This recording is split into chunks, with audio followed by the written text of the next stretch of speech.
This is the vocabulary video for Chapter 10.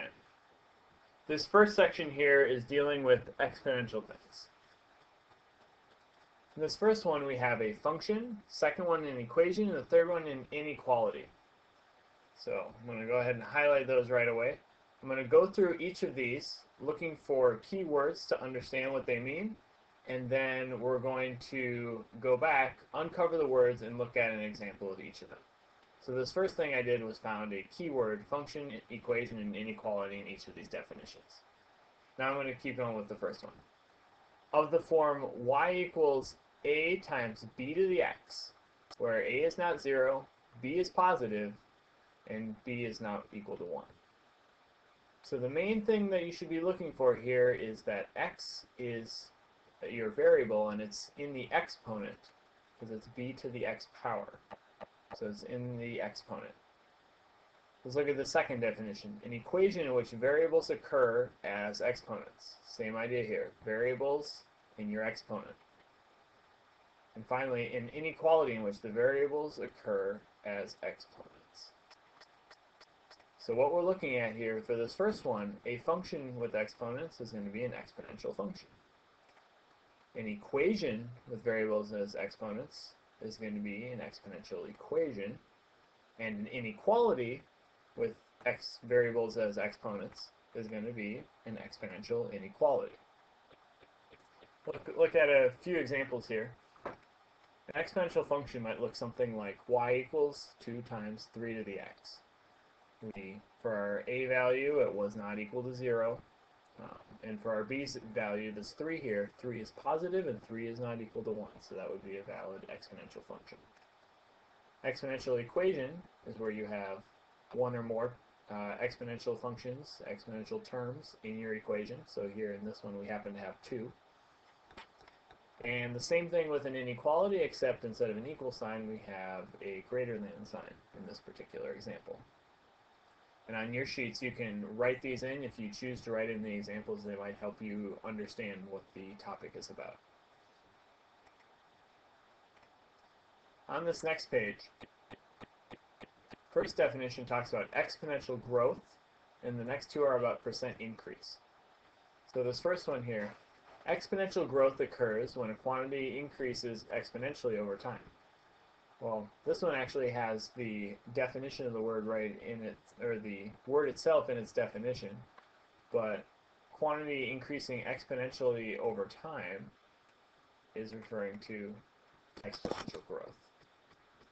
So that a quantity increases exponentially over time means that you're growing exponentially. These next two are related. The percent increase r in the equation, y equals a times 1 plus r to the t. And the other one, the percent decrease r in the equation, y equals a times 1 minus r to the t. Slight difference is that minus sign. But, let's see here, we're talking about exponential growth or exponential decay when we see functions like this. And percent decrease, you can see from the minus sign. Percent increase, you can see from the plus sign. And these problems here are all talking about r. What is r? R is a rate.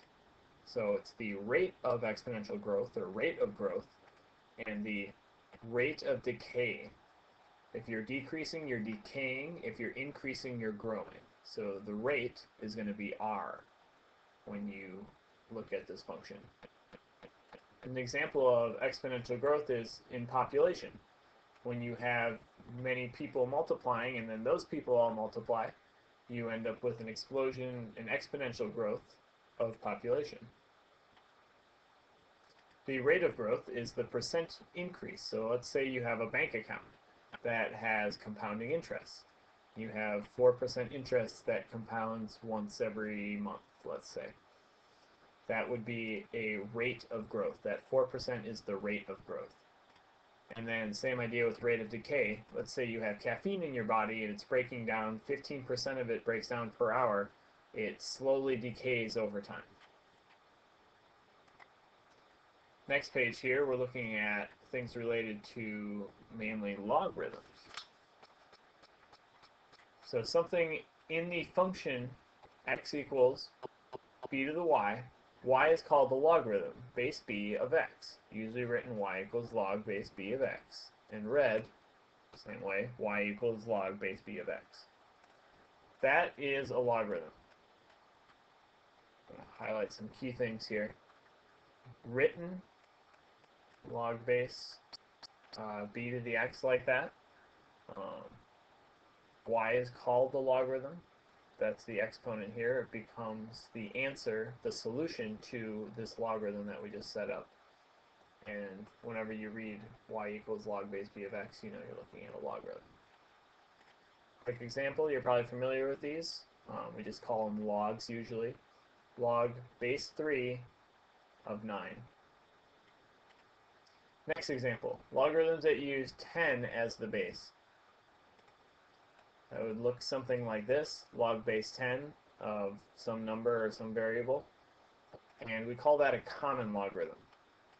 The reason we call it the common logarithm is it's something that we commonly use, let's say in our calculators. The log button in your calculator is actually a log base 10, and it's a common term that you can just use in many places. It also undoes scientific notation or anything 10 to some power, which is why that was chosen as the common log.